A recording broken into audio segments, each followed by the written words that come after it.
পরিষ্কার বলেছি, নিয়োগ বাণিজ্য, ঘুষ এবং অনিয়ম, দুর্নীতি, আল্লাহ যদি আমাদের তৌফিক দেন, যদি আল্লাহ কবুল করেন, তোমরা যদি তোমাদের পবিত্র আমানত ভোট আমাদেরকে দাও, 90 দিনের মধ্যে বাউফল, নিয়োগ, দুর্নীতি এবং ঘুষ বাণিজ্য আমরা এখান থেকে এটাকে জাদুঘরে পাঠাবো। সবাইকে অনেক কৃতজ্ঞতা, ধন্যবাদ জানাচ্ছি, শুভেচ্ছা আমার প্রিয় শিক্ষার্থী, ছাত্র এবং ছাত্রী যারা বিভিন্ন প্রতিষ্ঠান থেকে এখানে তোমরা এসেছ। দ্বিতীয় হচ্ছে, আমাদের সামনে একটি গুরুত্বপূর্ণ অধ্যায়, গণভোট এবং জাতীয় নির্বাচন আগামী 12ই ফেব্রুয়ারি অনুষ্ঠিত হবে। একটা ভোট মানে ভোট না, একটা ভোট হচ্ছে তোমাদের হাতের চাবি আর একজনের কাছে তুলে দেওয়া। সুতরাং সেই চাবি কার কাছে তুলে দেওয়া হবে এই প্রশ্নে সবচেয়ে বেশি ভূমিকা পালন যারা করেন সেই সচেতন অংশ হচ্ছে তোমরা। তোমাদের যাদের ভোট হয়েছে, যাদের হয় নাই, তারা উভয় গুরুত্বপূর্ণ। কারণ যাদের হয়েছে তারা নিজেরা ভোট দিবে, যাদের হয় নাই তারা ভোট দেওয়ার ক্ষেত্রে উৎসাহিত, অনুপ্রাণিত করবে এবং সচেতনতা তৈরি করবে। তোমার পরিবার আছে, তোমার বাবা মা আছে, তোমার ভাই বোন আছে, এমন আছে যে এখানে এখন ভালো পড়াশোনা করছো, কিন্তু তোমার বাবা মা হয়তো শিক্ষার দিক থেকে, সচেতনতার দিক থেকে অতখানি অগ্রগতি তার সাধন হয় নাই। এটা আমাদের অনিবার্য বাস্তবতা। কিন্তু সেই বাবা মার প্রতি, সেই ভাইয়ের প্রতি, সেই পরিবারের সম্মানিত সদস্যের প্রতি আমাদের অগাধ বিশ্বাস, শ্রদ্ধা এবং ভালোবাসা, সম্মান রয়েছে। সেই জায়গা সামনে রেখেই তাদেরকে সচেতন করা, সজাগ করা, তাদেরকে উৎসাহিত, অনুপ্রাণিত করা। আমি বাউফলকে, তুমি যেটা পরের একটা লাইন বলেছ যে প্রতিপক্ষের প্রতি আচরণ কী হবে, আমি বলেছি বাউফল হবে একটা পরিবার এবং এই পরিবারে আমরা একজন সদস্য হিসাবে পরস্পর বসবাস করব। আমি কয়েকজনের নাম ধরে বলেছি, 3 জনের নাম ধরেই বলেছি। জনাব শহীদুল আলম তালুকদার, ওনার যদি ভালো কোনো অভিজ্ঞতা থাকে সেটা কাজে লাগাবো, কিন্তু কোনো ডাকাতির অভিজ্ঞতা থাকলেও তো নিশ্চয়ই কাজে লাগানোর সুযোগ নেই। আচ্ছা, এটা তো আমরা পারবো না। কোনো ওসিকে মারার অভিজ্ঞতা যদি কোনো জনপ্রতিনিধির থাকে, সেই অভিজ্ঞতাকে আমরা কাজে লাগাতে পারবো? পারবো না। সাংবাদিককে অপমান করা, লাঞ্ছিত করা, এটা তো আমরা পারবো না। আমি এটাও বলেছি যে আমাদের মনির ভাই আছেন, আমি নাম ধরেই বলেছি। মনির ভাই ঢাকা বিশ্ববিদ্যালয় থেকে পড়াশোনা করা একজন সজ্জন মানুষ, শিক্ষিত মানুষ, রাজনীতি সচেতন মানুষ। তার মেধা, বুদ্ধি, পরিকল্পনা আমি কাজে লাগাবো। আমি ইঞ্জিনিয়ার ফারুক ভাইয়ের কথা বলেছি, উনি একজন ব্যবসায়ী, বড় ব্যবসায়ী আমাদের বাউফলের। আলহামদুলিল্লাহ, আমি বলেছি আমাদের অর্থনৈতিক অঞ্চল বিনির্মাণের জন্য আমি তার অভিজ্ঞতা কাজে লাগাবো। শুধু ওনারা 3 জন নন, আরও এর বাইরে যারা আছেন, আমি তাদের অনেক মুরব্বীর কাছে গিয়েছি, তাদেরকে আমি বলেছি আপনাদের আমি কাজে লাগাবো। আমাদের হিন্দু সম্প্রদায় যারা আছেন তাদের কাছে গিয়েছি, আপনারা এখানে দাঁড়িপাল্লা প্রতীক বিজয়ী হলে এই বাউফল হবে না, এটা হবে মায়ের কোলের মতো একটা নিরাপদ ঠিকানা। এটা শফিকুল ইসলাম মাসুদের কথা না। দেখো, ইসলাম যখন আসে নাই তখন মদিনা ছিল সকলের জন্য একটা অজ্ঞ মূর্খদের এবং জুলুমের ঠিকানা। ইসলাম এসেছে, সেটার নাম দেওয়া হয়েছে সোনার মদিনা। এটা ব্যক্তি মুহাম্মদ রাসূলুল্লাহ সাল্লাল্লাহু আলাইহি সাল্লামের আলাদা কৃতিত্ব না, কৃতিত্ব হচ্ছে ইসলামের। আজকেও এখানে যদি ইসলাম বাদ দিয়ে কেউ এরকম কথা বলে তাহলে এটা কিন্তু পারবে না, ইসলামকে দিয়ে এটা করতে হবে। সুতরাং আমরা সেটা করতে পারবো। সেই জায়গায় রাজনৈতিক ক্ষেত্রে আমার একটাই বক্তব্য, আমি রাজনীতি করি পদ্মার ওপারে, বহুবার বলেছি, পদ্মার সেতুর ওপারে করে রাজনীতি। আর বাউফলে আমার একটা রাজনীতি আছে, সেই রাজনৈতিক সংগঠনের নাম হলো বাউফলবাসী।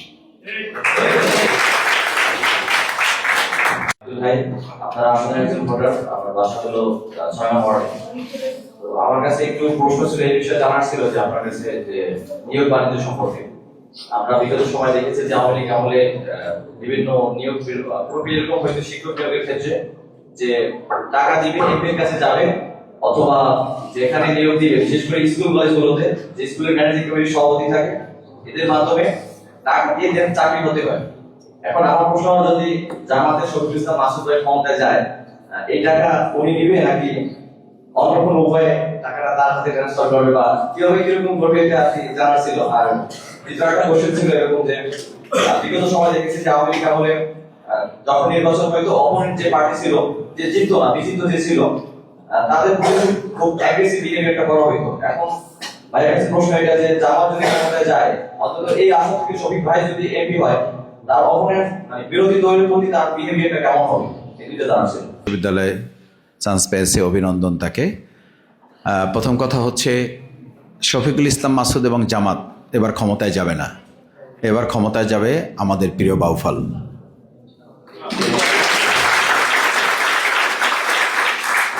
এবং আমি বলেছি শফিকুল ইসলাম মাসুদ বা XYZ এবার বাউফলে এমপি হবে না, এবার বাউফলে এমপি হবে তোমরা যারা, তোমাদেরকে এমপি বানাবো ইনশাআল্লাহ।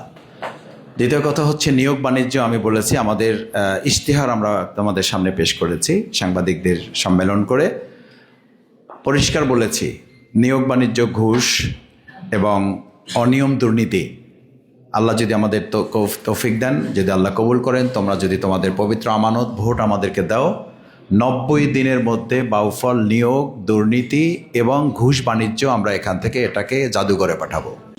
বাউফলেও কিছু ক্ষেত্রে তা দেখা গেছে, কিন্তু ছাত্রী সংস্থার কার্যক্রমে কোনো অস্তিত্বই বাউফলের কোনো শিক্ষা প্রতিষ্ঠানে এখন পর্যন্ত আমরা দেখতে পাইনি। যেখানে তরুণীরা সমাজের অর্ধেক, সেখানে আপনাদের নারী সংগঠন এতটা বেশি নিষ্ক্রিয়। এই পরিপ্রেক্ষিতে একজন তরুণ হিসেবে আমি কেন এমন একজনকে ভোট দেব যার সংগঠন বা পরিকল্পনায় আমার সক্রিয় অংশগ্রহণের জন্য কোনো দৃশ্যমান প্ল্যাটফর্ম নেই? আর আমার দ্বিতীয় প্রশ্ন হলো, ভোটের পর জনবিচ্ছিন্ন হওয়ায় এখনকার নেতাদের রাজনৈতিক আদর্শ, যদি আপনি নির্বাচিত হন তবে কি নির্বাচিত হওয়ার পর প্রতি 6 মাস অন্তর অন্তর জনগণের মুখোমুখি হয়ে তাদের প্রত্যাশা এবং আপনার কাজের অগ্রগতি সম্পর্কে ওপেন মিটিং করার সৎ সাহস আপনার আছে কি? শিবিরের পাশাপাশি ছাত্রীদের সংগঠনটা দুর্বল কারণে এটি খুবই বাস্তব প্রশ্ন। আমি ছাত্র শিবিরের এখানকার ইউনিয়নের সেক্রেটারি থেকে দায়িত্ব পালন করেছি, উপজেলায় দায়িত্ব পালন করেছি, তখন এটা আমরা খেয়াল করেছি প্রত্যন্ত অঞ্চল হওয়ার কারণে, বিশেষ করে তোমরা জানো যে এখানে আমাদের তো এখন অনার্স হয়েছে, তখন ডিগ্রি ছিল, এখানে অনার্স হওয়ার পরেও শিক্ষার মান সব কিছু বিবেচনায় মানে সাধারণত দেখা যায় যে বাউফলে এসএসসি পাশ করার পরেই সবাই বরিশাল ঢাকামুখী হয়ে যায়। তো এসএসসি পাশ পর্যন্ত আমার তো এই ক্লাসে এখন আমার কন্যা আছে আর কি, তো তোমাদের কন্যা তুল্যই বলি, এসএসসি পর্যন্ত বা দাখিল পর্যন্ত ধরি, এই বয়স পর্যন্ত আসলে একটা মেয়েকে বা একটা কন্যা সন্তানকে যদি পলিটিক্স সেন্স যদি আমরা বলি বা রাজনীতির সচেতনতার কথা বলি, এটা তার জন্য কিছুটা কঠিন। একটা ছাত্র যেমন এগুলো ফেস করতে পারে, একটা মেয়ের পক্ষে এটা ফেস করাটা, পরিবার থেকে তাকে এই প্রশ্নে একটু বাইরে বের হতে দেওয়া, আমাদের সেই পরিবেশটাও কিন্তু আমরা এখনও নিশ্চিত করতে পারি নাই।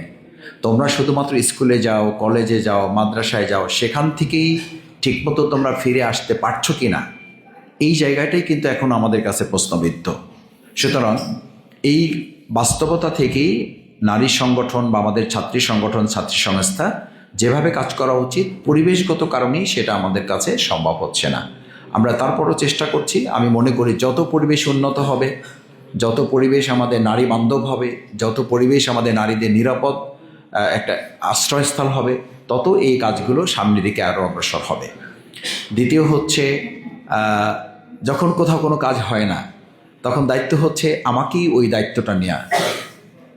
আজকে এখানে তোমরা যারা আছো, তোমাদের থেকেই যদি এই দায়িত্ব কেউ কেউ গ্রহণ করতা, যে শিবির আছে তাহলে আমরা করতে পারবো না কেন, ছাত্র সংস্থা আছে, একজন বোনও যদি খোঁজ থাকে তাহলে তার সাথে সমন্বয় করে আমার পক্ষ থেকে উদ্যোগ গ্রহণ করা, বা কোনো জায়গায় নিজে পায়োনিয়ারশিপ বলে না, যে আমি শুধু কাজ করি, আমি কাজ করতে চাই না, আমি অগ্রপথিক হতে চাই।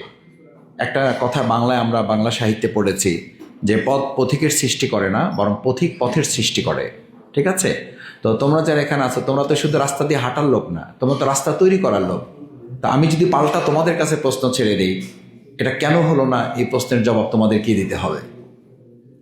তোমাদেরকে রাস্তাটা তৈরি করতে হবে, তোমাদেরকে বলতে হবে ভাইয়া আমরা যেহেতু ছাত্র সংস্থার নাম শুনেছি, সুতরাং আমরা উদ্যোগ নিয়ে এটা এখন আজকে এই মুহূর্ত থেকে এই কাজের দায়িত্ব আমরাই গ্রহণ করতে চাই। This is a responsibility.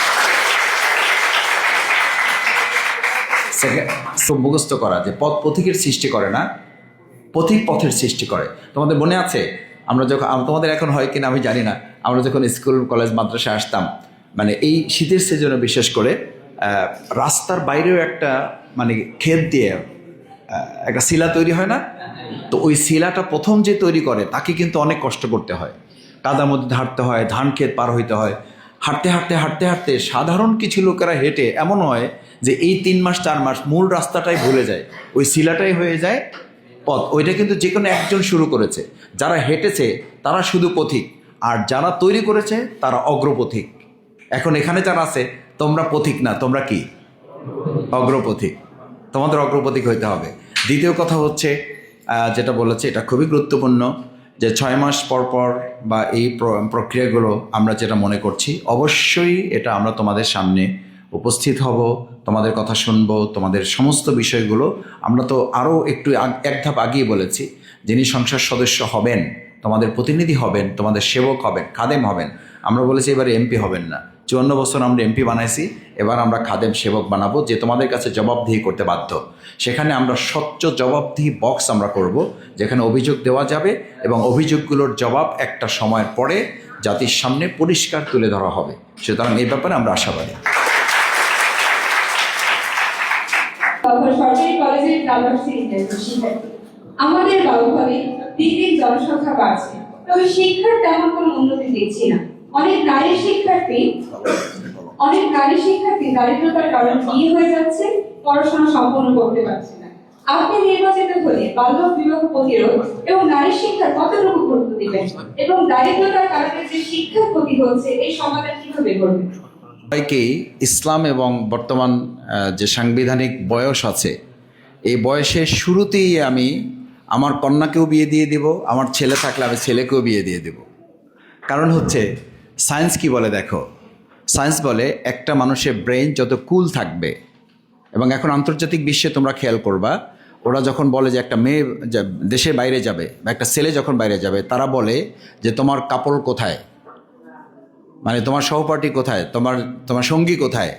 তো সঙ্গী তোমার কাছে চায় কেন? চায় এই জন্য যে তুমি ওখানে যখন গিয়ে পড়াশোনা করবা, তোমার ব্রেন তো কাজ করতে হবে। ইসলামের দৃষ্টিভঙ্গিটাও কিন্তু তাই। তোমার ব্রেন যদি কুল কাজ করতে হয়, যে হাজব্যান্ড যে ওয়াইফ একসাথে লাইফ লিড করে, তারা যেভাবে পড়াশোনা করে ভালো করে, আর তার পাশাপাশি যারা এটা না করে ভিন্ন কিছু একটাও তো করে, সবাই করে না, কেউ না কেউ করে। এই করাটার পিছনে দেখা যায় যে এটা করে তার পুরো লাইফটাই নষ্ট হয়ে যাচ্ছে। সুতরাং আমি মনে করি না যে বাল্যবিবাহ হবে, এটাও যেমন হবে না, আবার মাস্টার্স এবং চাকরি না করে আমি বিয়ে করব না, এই জায়গা থেকে আমাদের বেরিয়ে আসতে হবে।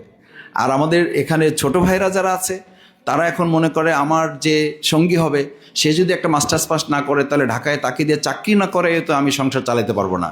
আবার আমার যারা ছোট বোন আছে, তারা মনে করে আমার যে সহযোদ্ধা হবে বা আমার পার্টি হবে, আমার যিনি হাজব্যান্ড হবে, আমার জীবনের সঙ্গী হবে, সে যদি কমপক্ষে একটা সরকারি চাকরি নাই করে, তাহলে তার সাথে সংসার করব কিভাবে? আসলে এই দুটোর কোনোটাই আমাদের জন্য বাস্তবসম্মত না। বাস্তবসম্মত হচ্ছে তোমাদের দুজনের স্ট্যান্ডিংটা যদি, আন্ডারস্ট্যান্ডিংটা যদি ভালো হয়, তোমরা যে অবস্থায় থাকো ওই অবস্থায় তোমাদের জন্য কল্যাণকর একটা পরিবার তোমাদের জন্য আল্লাহ তাআলা তৈরি করে দেবেন। সেই জায়গাটা আমাদের ধারণ করতে হবে। আর নারী বান্ধব বলতে আমরা যেটা বুঝাই, নারী এবং পুরুষ বান্ধব না, আসলে মানুষ বান্ধব সংসার বা একটা পরিবার যখন গঠিত হবে, একটা সমাজ যখন বিনির্মাণ হবে, তখন সেখানে সবাই আমরা নিরাপদ হব। সেই নিরাপদ একটা রাষ্ট্র আমাদের সবাই মিলে গঠন করতে হবে। সবাইকে ধন্যবাদ।